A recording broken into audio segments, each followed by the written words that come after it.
Hello then, welcome to the Drax Files Radio Hour with Jo Yardley. My name is Drax de Dupre. Jo Yardley is not with us again, but she is going to be with us. I know I promise it every week. Next week when we will be discussing why the bunnies died. If you don't know what I mean, it's the Ozemol debacle where all the virtual bunnies had to die, and it has to do with a lawsuit, and we're going to be discussing the Digital Millennium Copyright Act and intellectual property rights in virtual worlds. This week, however, today, we're going to be discussing the Mental Health Symposium that is happening as we go to air at Virtual Ability Island in Second Life. You can tell I'm a little bit under the weather due to allergies, so I apologize for my disposition. May is Mental Health Awareness Month, and I'm reading straight off the Virtual Ability blog here as I'm scrolling down. The 6th Annual Mental Health Symposium has the title, I Can Relate to That. The Virtual Ability community in Second Life invites you to join this event. The international group of presenters offers a wide interpretation of the theme, I Can Relate to That. Based on their interests and academic backgrounds, attendees will learn ways to promote mental health for themselves and their families, how diet affects mental health, and how first responders and medical clinicians can improve their own mental health. So if you are in Second Life, click on the link in the blog post. If you are listening to Stitcher or iTunes, go to the blog and find the link. We also stream this live from YouTube, and there will be tours. There will be mini tours of Second Life mental health sites. So there will be a fair amount of teleporting. Now, my guests today are Gentle Heron, a.k.a. Alice Kruger. You may know her. She's been on the program before. Founder, president of Virtual Ability, former educator, educational researcher. And we also have Emmy Cappellini, who you also know is the vice president of development for Virtual Ability. I collaborated with Emmy on the Amputee Virtual Environment Support Space, which we're also going to link to this video we did years ago because I think it's still illustrative of what virtual worlds can do, especially Second Life, of course, that is not quite replicable in the sort of neo-VR space. Also, we have Ice Sky Silverweb. Jesus Christ, my voice. A longtime member of Virtual Ability. Her first language is the American Sign Language. She's fluent in speaking English and she's learning Italian, but she cannot hear us, so Gentle Heron is typing as I speak, which is not easy given the speed. Also, we have two presenters that are going to be presenting today. As guests, we have Diana Anderson, a board-certified healthcare architect with the American College of Healthcare Architects, board-certified physician through the American Board of Internal Medicine. So she is a architect and a physician. We'll talk about what that means and what sort of the fluency in these two disciplines helps her do. Her panel is called Virtual Windows Design Solutions to Improve the Mental Health of Clinical Staff. Also on the show today is Karen Davison, registered dietitian, certified health educational specialist who consults on nutrition and psychiatry. It's, of course, very interesting for us because all Second Lifers eat really poorly. That's such an amazingly narrow-minded cliche that I don't even find my own joke funny. So let me start the discussion. And joining me now is Gentle Heron, who, together with her team, runs, I guess, is the term, runs Virtual Ability. Hi, Gentle. Is that what the term is? Are you running Virtual Ability? Well, sometimes I think it runs me. I'm a member of the community, and we do a lot of different tasks for the community, and we get a lot of benefit from being a member of the community. Mm-hmm. Before we get to the Mental Health Symposium, a quick overview, because somebody recently asked me, is Virtual Ability still around? Because I think I mentioned it in passing a couple of shows ago, and I was saying, of course it's around. It's, you guys are very active, and I think it's actually quite easy to find you through the destination guide, and even if you're not aware, if you just look and search, people can find you, right? Oh, absolutely. We have an island of the same name, Virtual Ability, so that should make it even easier to find us. the majority of the land area on the island is taken up with our newcomer orientation. And this is an area that not only helps people with disabilities come into the virtual world and learn how to use it as an avatar, but we get a lot of classes of different university courses that the professors bring their students into Second Life through our community gateway. We also have a large accessible auditorium, which is where the conference will be held on Saturday. And we have some smaller structures as well. Also joining me is Emmy Cappellini. A couple of days ago, I had that discussion that always comes up. I don't know if it's only me, but the discussion with a friend of mine who is so skeptical about Second Life, and I tell her wonderful stories about virtual ability, and she says, "I don't know. It's strange. I rather talk with real people." What do you respond to that if somebody asks you that question? We are real people. It's just like talking on the phone. Mm-hmm. But you get to see a representation of yourself, and you can be anything you want. So, dive in. It's a great place to be. And Virtuality is here to help everyone get started. All right, let me bring in the next guest, Diana Anderson. As I mentioned earlier, a physician and an architect, a curious mixture. So that's true. I call myself a physician architect, and I've actually coined the term a docitect. So that's sort of the brand that I've tried to build. And if you had me on the program a number of years ago, I think I would have called myself a little bit crazy back then. But a couple of decades later, it might not be as crazy. In fact, a number of emerging professionals in both medicine and architecture have now come forward saying they'd like to blend the two careers. So I really feel that something has begun in the sense that medicine and architecture are much more similar than we once thought. And given lectures before talking about the fact that both have progressed in parallel, but I think they're actually beginning to converge, which is something very interesting. But to me, space really has an impact on well-being, and my entire career has been built on the premise that space impacts how we feel and how we can heal. But what I'll be talking about during this symposium is really focusing on the healers and our well-being. We've focused quite a lot in the last number of decades. You might have seen in the media and in all the research on patient well-being, especially in North America, big emphasis on patient satisfaction. Can patients heal faster if we give them windows, if we design the space more appropriately? But we've sort of neglected the healers and the clinicians and the caregivers in the designs of our spaces.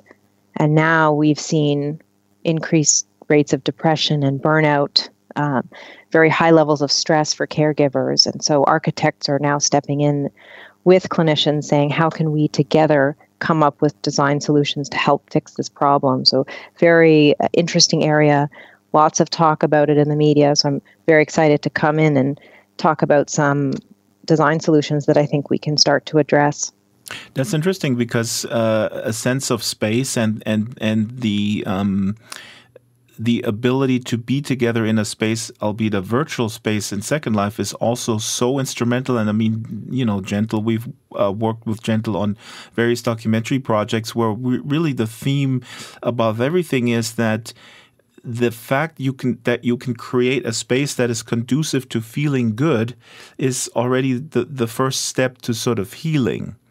Right? I mean, and you guys are doing this in a virtual world. What's the significance to you, Diana, doing this presentation in Second Life? Do you have experience with Second Life, or is this the first time? Or what is your personal sort of, is there a skeptical look into it? Did Gentle and Emmy have to drag you in here?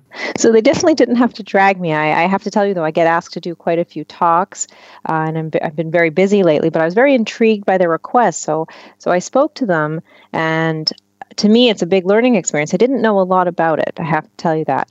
But to me, I wanted to learn more, and it's been very intriguing because I think it's a technology and a type of interface that we can use in medicine and going forward, not only with our patients, but with ourselves as clinicians. It's interesting if you look at some of the data and look at how we're spending our time as clinicians and how we're caregiving. Much of our time is not with patients anymore. It's really about collaborating amongst ourselves, developing care plans, and interfacing with subspecialists. Medicine is very much siloed into subspecialty care, but we're not necessarily doing that face-to-face. And I think if I try to relate everything back to design, so forgive me, but if we think about how we can look at virtual spaces or physical spaces, perhaps there's a way to blend them. We can't always design large lounge areas, overflowing with trees and nature, but is there a way virtually to connect providers so that they can speak face-to-face or through an avatar type of technology? Because phone and pager has become so difficult, and there's such a disconnect in communication, so that now research is finding that through these 2 or 3 minute handoffs, mistakes can be made with patient care. And is there a way that technology can help bridge that gap where we move beyond just an audio type of connection and communication? So to me, that's very exciting. And Emmy, of course, I know you want to jump in with the AVIS, and I'm going to link the AVIS video that we did on the blog, because we've already been doing this for arguably, I don't know, maybe a decade or something. At the AVIS project, the Amputee Virtual Environment Support Space project was something that what you just described fits that bill perfectly, which is a place where you can, I don't know if we should use the term escape, Emmy. I mean, is it escapism when you're in a hospital bed and you log into Second Life and you meet your family in a sort of a wonderful forest? Right. It's definitely a place to connect. I'm not sure if it's, you could escape there, get away from the hospital, but it's also a way to meet up with people that you're away from. So, if you haven't seen your family in a while and a telephone call is nice, but imagine being able to sit down and go fishing with your dad or something. You're in the hospital and you can have a memory of hanging out and going fishing, even though you're sitting in a hospital room. That's pretty powerful. I want to, there's a lot of questions and we have more guests. Let me ask another follow-up for Diana here, because you mentioned avatars, and we've done a whole bunch of shows, and a lot of my films are about the power of avatars. What is your sense of the avatar? Because a lot of people have problems with that. I don't know if you encountered that problem now that maybe a colleague asked you, so you're doing that Second Life thing. That's weird, right? And you said, well, it's actually not that weird. I hear very strong opinions about avatar-based communication. A lot of people really cannot get over a visual representation that is different from the physical representation. They feel somehow cheated, I guess. I can't figure out what the psychology is, and I'm not a psychologist, but since I have you guys on, why do some people seem to have problems with the pseudonymity that is at the core of Second Life and that avatar representation that may or may not differ from the physical visuals? From a medical standpoint, nothing essentially replaces a hand-to-skin contact and a physician-patient relationship.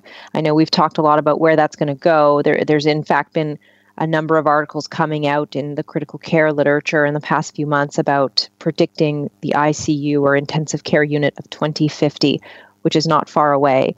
And it's slightly terrifying, but not unrealistic to think that robots will now be doing bedside endoscopies and colonoscopies and will in fact get patients out of bed and perform mobility testing on patients and will in fact be the physical therapist and the nurse. A little bit terrifying, but that will free up physicians and nurses to do other things and essentially bring the theory is bring doctors back to the role of the Latin word or the root of the Latin word docere, and which really means to teach, and really bring physicians back to the root of teaching each other and teaching patients and away from some of the day-to-day activities that we've gotten into now that takes a lot of our time. But nothing will replace the need to actually examine a patient at the bedside, I don't believe. When you mention avatar, it brings me back to to a robot that I remember seeing a number of years ago now at a hospital in Texas. Let me jump in here. Sorry that I jump on you, but this is very important because this is another thing I think that is a real problem. And it's not to criticize what you just said, and I don't know where you're going, but I got to stop you right here because a lot of confusion out there in the world is people seem to confuse Avatar with sort of robots or non-player characters. An Avatar is, in fact, still a real person. So what you're saying, I often hear that as a criticism.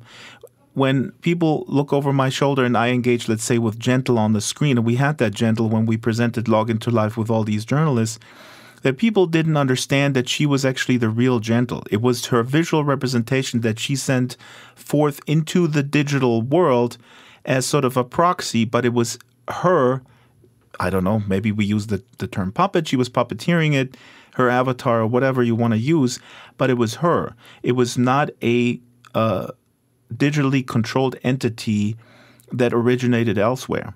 And I think that in the public causes a lot of problems because the criticism then is, we want to replace human beings with robots.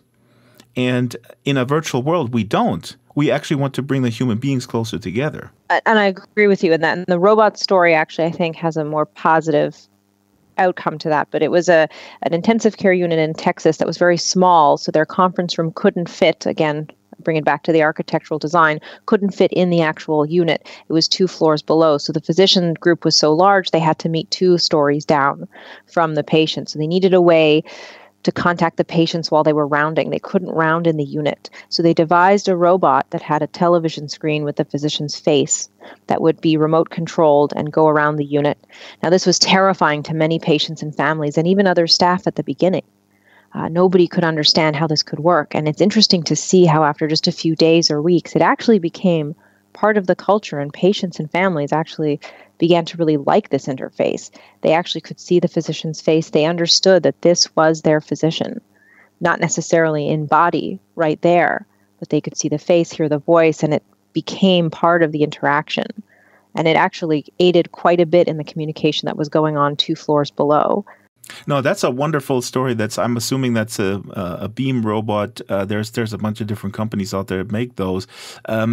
That's a wonderful story. But I do think, and again, this is not a criticism, it just occurred to me that every one of us, including you, Emmy, who was very good at explaining this to people, you have way more patience than I have, that we need to not assume that people understand the difference between an avatar that we create in order to have them in our digital alter ego vis-a-vis a robot that may carry us into a physical situation, but still is also kind of, I don't know, a telephone on wheels or something, and a non-player character or an AI.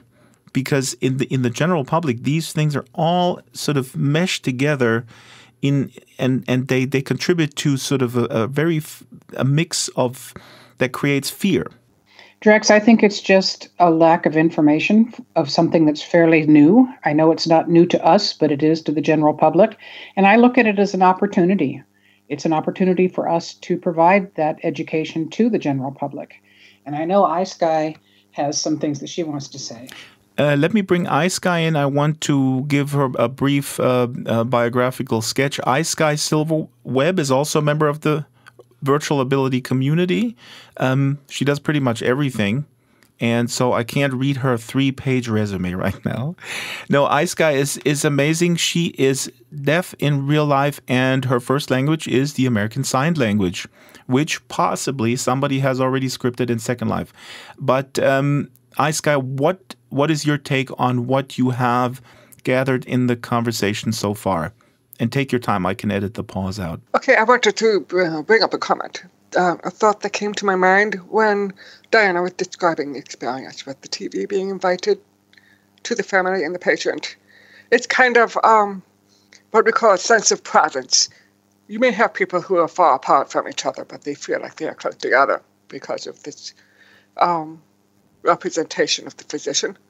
We have avatars who are representations of ourselves, and we are together in a virtual space. It gives us a sense of presence of being right next to each other. And I wanted to bring that up because that's part of the power of virtual spaces. That's a great point, Ice Guy, and I couldn't agree more with you. And the sense of presence is, of course, again, we have to differentiate between bringing people together like you guys at the Mental Health Symposium in Second Life or replacing human beings. Let me introduce another guest who is presenting today as we go to air, Karen Davison. And she's presenting Bridging the Divide, Exploring Research in Nutrition, Mental Health, and Food Security at the Mental Health Symposium. Hi, Karen. Thanks for being on the show. Hello, and thank you for having me. Can you briefly give us a biographical sketch where you come from, what your area of expertise and interest is?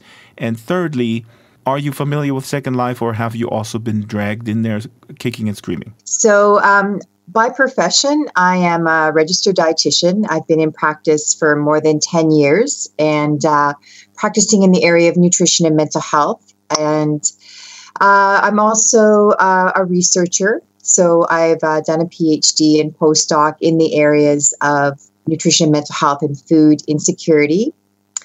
And I work as a faculty member at Kwantlen Polytechnic University. Mainly in a teaching role there. So with Second Life, I've been aware of it. I know of colleagues in that use it as gaming, and that was my familiarity with it up until about a year ago. And I've met with other researchers and academics from other universities who have used it as an education tool. So nutrition education, for example. And so since last year, when I met with these people, I've also used not Second Life, but another program, Kitely, in my classroom setting. And I would have to say that the students respond really well to it. And so when I was invited to do this, it was kind of timely in that I was using this in my class environment. And so this has been an opportunity to engage in virtual worlds in a different way where I'm presenting. So they didn't have to drag me into this. I was very willing. That's wonderful, and it seems that you're also familiar with using virtual worlds in education. It's still, again, such a divisive point. It can be in conversation. The cliche with gaming and virtual worlds as an extension, oftentimes it's also just lumped in together. There's a cliche out there that people are they don't eat very well, and you're presenting in a virtual world. I don't know. That's a cliche-laden observation, I guess. But is there really a connection between engaging in digital work and bad nutrition, or is bad nutrition really something that has to do with socioeconomic status? Okay, yeah. I mean, that is a very interesting question. And the other part of my talk, of course, is about food insecurity. And I've done quite a bit of research in that area, looking at the links with nutrition status and with mental health. And I'm not the only one researching in that area, but certainly there are associations that have been found between economic or income status, of course, food insecurity, which is this one's ability to access safe and nutritious foods, or their confidence in accessing those foods, is correlated with income. And certainly those factors, you see it across many different studies, significant associations with depression, suicide ideation, as examples, also links with substance use.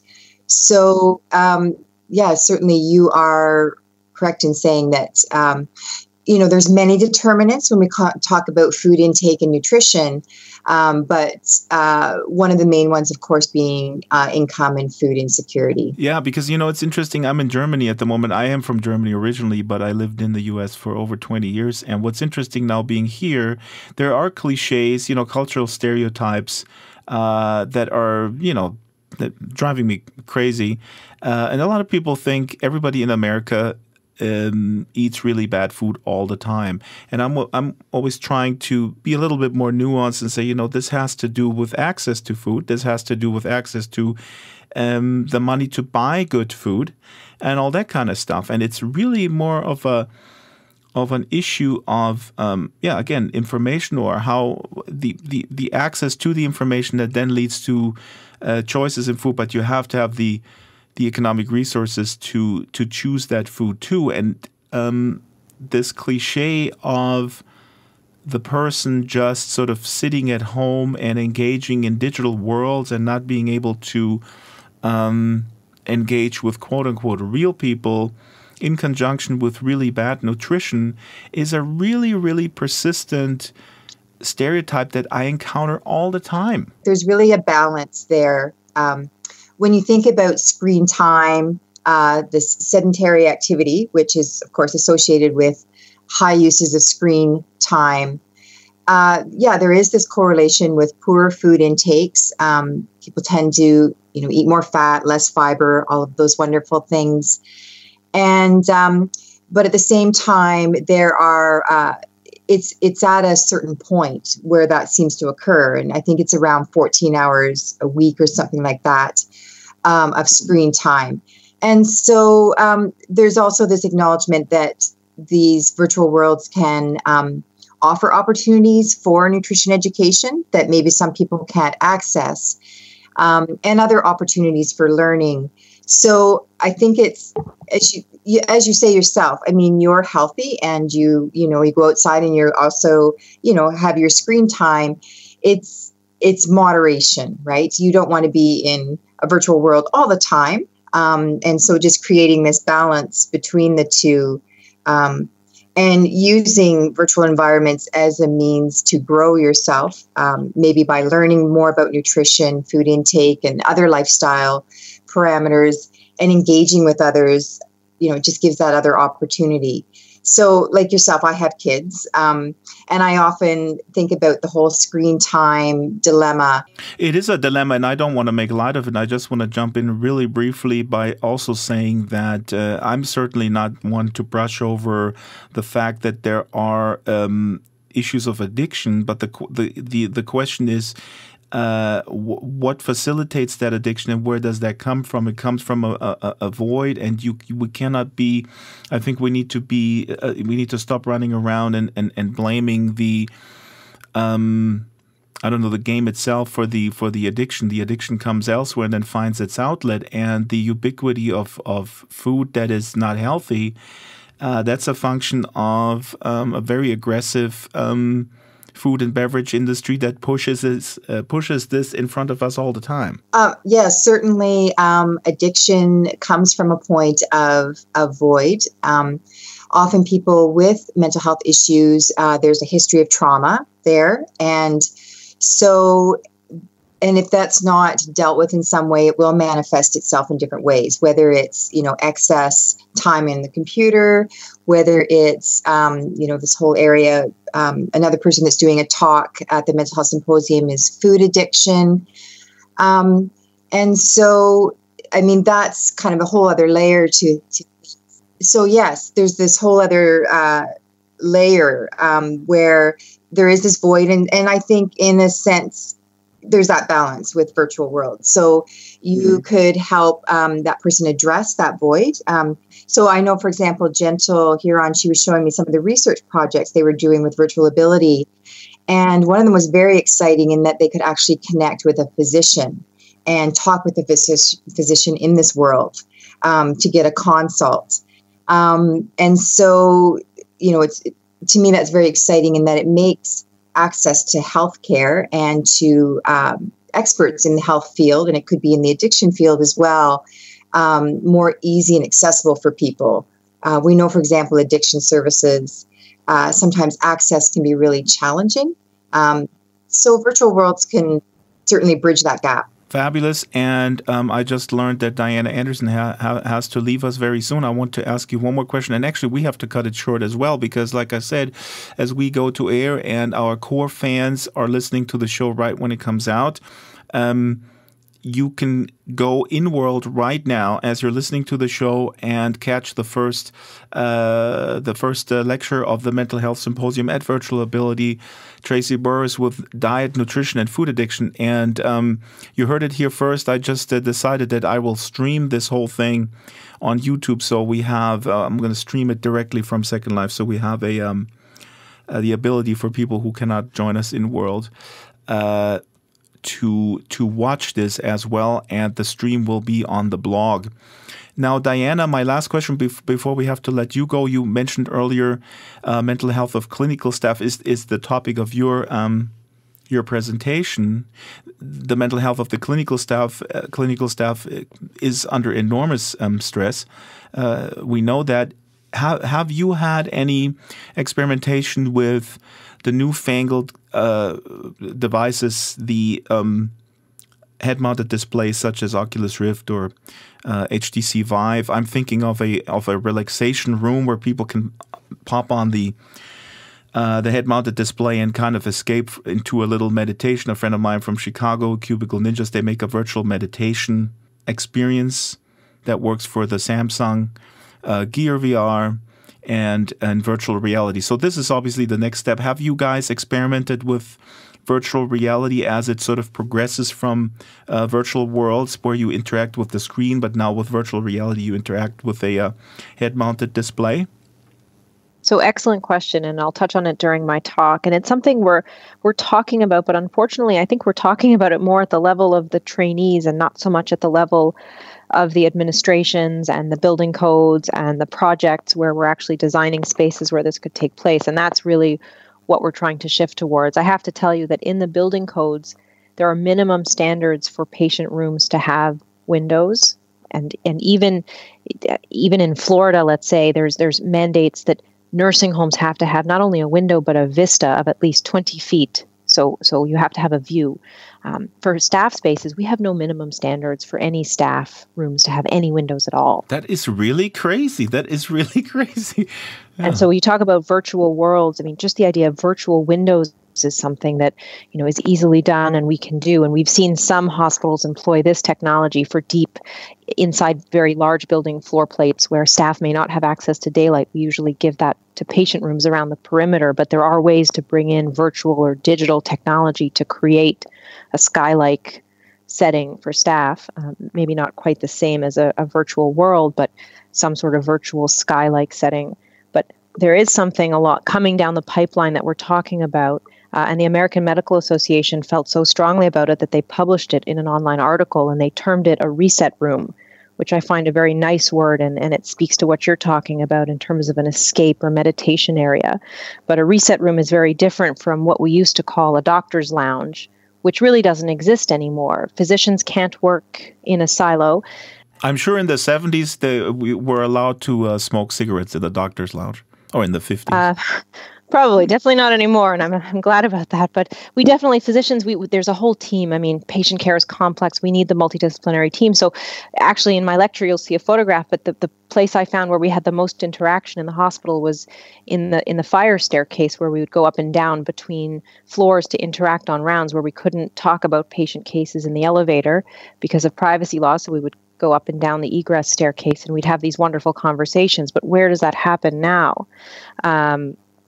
But the idea of a reset room is very different from a place where work happens. And the idea of Oculus Rift or some place where just you have a yoga mat, perhaps a balcony, a lounge chair, this idea is very important and is taking off. And there is quite a lot of chatter, and a few articles are coming out in the media in the next few weeks, which I'm happy to forward to you for reference. But I think this is taking off because if you read the headlines, the epidemic of disillusioned doctors, there was one in the last year saying Canada's doctors, the best, the brightest, and the burned out. There's evidence that accumulates that burned out doctors are making more errors. They're more prone to substance abuse and depression. These are very real issues that translate down to patient care. And there are statistics now about how many physicians succumb to suicide and burnout and depression, and it's quite sad to think about. So I think we have a responsibility to take care of our doctors just as we take care of our patients. So this notion of the reset room and the meditation zone and the escape room, I think there's definitely room for virtual environments, a virtual world, virtual windows. And designers need to start bringing these ideas in early on in the designs of our environments, not after the fact, not once we build the hospital, but early on with the clients and say, it's worth putting resources in early because the return on investment is so high. Ice Guy, I want to ask you going forward, coming off this question for Diana, if you imagine the next bunch of virtual worlds that have to do with the interface will be a head-mounted display. The current players are High Fidelity and Sansar from Linden Lab. Sansar is closed. High Fidelity is already open. These are worlds that work on the desktop. You don't need a head-mounted display. But what I have observed, and we talked about this on the show prior, is that the industry seems to be pushing interaction via voice. Now, we all know that voice is something that a lot of people do not use in Second Life because they don't feel comfortable using voice. Now you can't hear me, so you're dependent on the text interaction, at least for other people to communicate with you. I find it personally quite problematic. What I have observed, and I heard, Philip Rosedale, co-founder of Second Life and others, and Ebbe Altberg from Linden Lab talk about this at various conferences. They say, well, the next interface is voice because it's a no-brainer. And I'm paraphrasing, this is not a literal quote, but oftentimes you hear people say, well, text is sort of not old-fashioned, but it's clunky. And also, when you have a head-mounted display on, you don't see what you're typing. But isn't that a step backwards in terms of accessibility? So I would like you to comment and take it where you will. What do you see in terms of accessibility and integration of all sorts of different people in the future of the metaverse? Is it a step backward? Because now I am shut out. If there's only voice, I am completely locked out, and it is just the same as in real life. The reason I like SL so much is because people do not realize that I am deaf. And although when I ask for tech, people are willing to do it. But when I am able to participate, I am able to do so much more than in real life. In real life, people make assumptions about me. They look at me and they see this woman who says she is deaf and she cannot hear things. And so then they kind of talk over me or talk around me or forget that I have a brain. I have the ability to do things. I have skills. I have abilities. So being deaf becomes this invisible barrier. Now, with High Fidelity and some of these other worlds that are coming out with voice only and no text, and they say that's a step forward. To me, it's a big door being slammed into my face. I have no way to access those worlds. And I have abilities. I have things I would like to do, and I cannot do them anymore. So it's a big step back for accessibility in that respect. So, okay, now I'm Philip Rosedale, and I say, yeah, but High Fidelity is open source, and people already made text interfaces. All you need to do is to download them somewhere and then put them in, and then you can use them. What would you say to him? Why should I have to do that? Mm-hmm. It should be already included as part of the world. Yeah, I couldn't agree with you more. I don't understand why he would say, just go and do this. Well, I'm putting words in his mouth now, and it came out of my mouth like really kind of provocatively. He would phrase it differently. That's an attitude and an assumption. Yeah. If you really want to be a part of this world, you will go to the extra effort. Why should I have to put the extra effort? Why should I have to do that? The reason is because Silicon Valley is run by libertarians. I understand Philip's point of view on this. Mm-hmm. That he wants to advance it, he wants to make it easier, he wants to make it more free for people to interact more naturally, I suppose. But for me, because I cannot hear, I have no access to spoken information. I rely on text. For me, text is second nature. I type all day long. It's just my second nature. if there were a way to do text-to-speech or speech-to-text, and I have said that to him, and I have said that to Abby as well. My dream is a virtual world where text-to-speech and the reverse is just built right in. With Google Translate, you wouldn't have your virtual world, then you are interfacing with Google Translate, which is an external resource.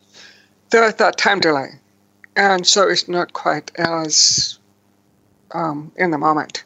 So you might have to pause and wait for the translation to come through. But I think it's the same way with text-to-speech right now. It's not quite as instantaneous as it could be. Not to mention, in the past, YouTube's automatic captions, they were abysmally bad in the beginning. They're getting better and better. So the technology is getting stronger, more capable. We have to wrap the show because, primarily, as I keep saying, this show comes out as a podcast, so you can listen to it anytime. But if you're one of the first listeners that listens to it when it comes out, now is the time to log into SL and go to Virtual Ability and join the Mental Health Symposium. Gentle, I give you the last word. Oftentimes we laugh mental health issues off in society because we say, yeah, why don't you pull yourself together? Why don't you just get out of bed? We normally don't say this to a person in a wheelchair. Why don't you run a couple of rounds until you're, then you can sleep better. We don't say that stuff. Your last word on the importance of this event, Gentle. Well, I'll give you a statistic, Drax. 1 in 4 adults will have a mental illness situation at some point in their life. So that's why it's important. Folks, thank you so much for coming. And I will be streaming this. So if you happen on the podcast, if you're listening to this podcast on Stitcher or iTunes, go over to the website, draxfiles.com, and there will be the link to the live YouTube stream that is going on right now if you're listening to this on a Saturday on the 27th. Thank you very much. Diana is probably already has left us. Emmy, Karen, and Ice Guy and Gentle, thank you and have a great day. Thank you, everybody. Thanks, Drax. Thank you. Thank you. Thanks to all of my collaborators. And Jo Yardley will be back next week, I promise. Bye. Have a good weekend. The Drax Files Radio Hour with Jo Yardley is a weekly production of Basic Drax Entertainment. The show is supported by Time Portal, SL Artist, Warbug, Bay City You Know for Kids, 01 Heavy Industries Corporation, Extraordinary, Ionic, Maven Homes, Giza Creations, Botanical, Strawberry Sing, Abranimations, Eros Avatars, Caravel Design, The Cube Republic, What Next, Landscapes Unlimited, Fallen Gods Incorporated, and Death Row Designs. Thumbnail by Justin Esparza. Contact the show via Skype, DraxFiles, Avatar DraxFiles, or email radio@draxfiles.com.